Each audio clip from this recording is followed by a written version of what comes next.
Good morning all of you. हाँ जी प्यारे बच्चों, आप सभी जानते हैं कि आज भगवान परशुराम जयंती है। तो मैं अनीजा सिटी हार्ट स्कूल की तरफ से आप सभी को परशुराम जयंती की हार्दिक शुभकामनाएं देती हूँ और उनके जीवन पर थोड़ा प्रकाश डालना चाहूँगी और उम्मीद करूँगी कि आप उसे ध्यान से सुनेंगे।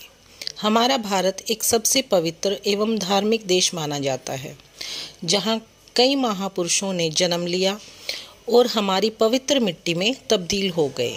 उन्हीं में से एक भगवान परशुराम जी भी थे, जो भगवान विष्णु के छठे अवतार थे।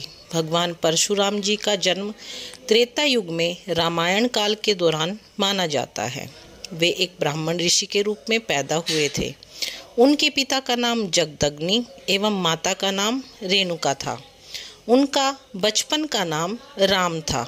क्या आप जानते हैं भगवान परशुराम का नाम परशुराम कैसे पड़ा था? भगवान परशुराम जी जगदग्नि के पुत्र थे।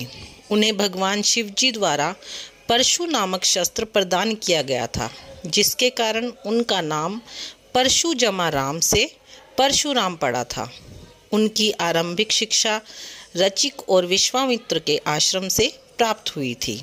भगवान परशुराम जी का उल्लेख हमें महाभारत, रामायण, भागवत और कल्कि पुराण के ग्रंथों में मिलता है। भगवान परशुराम जी का भाव इस समस्त जीव सृष्टि को इसकी प्राकृतिक सौंदर्य को बनाए रखने में सक्षम हो। उनका कहना था कि आम लोगों के लिए राजा का धर्म केवल वैदिक जीवन का प्रसार करना है, न कि अपने प्रजा से आज्ञा पालन करवाना।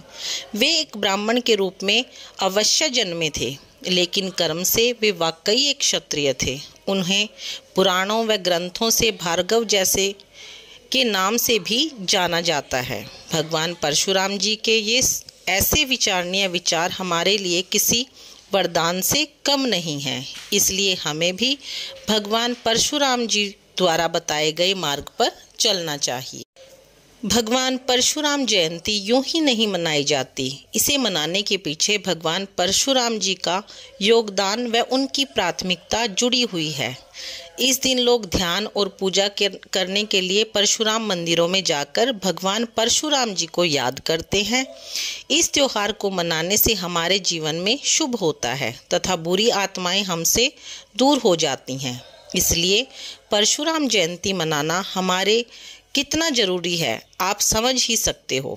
इसी के साथ मैं अपनी वाणी पर विराम देती हूँ। आप सभी को परशुराम जयंती की हार्दिक शुभकामनाएं व बहुत बहुत बधाई। Thank you.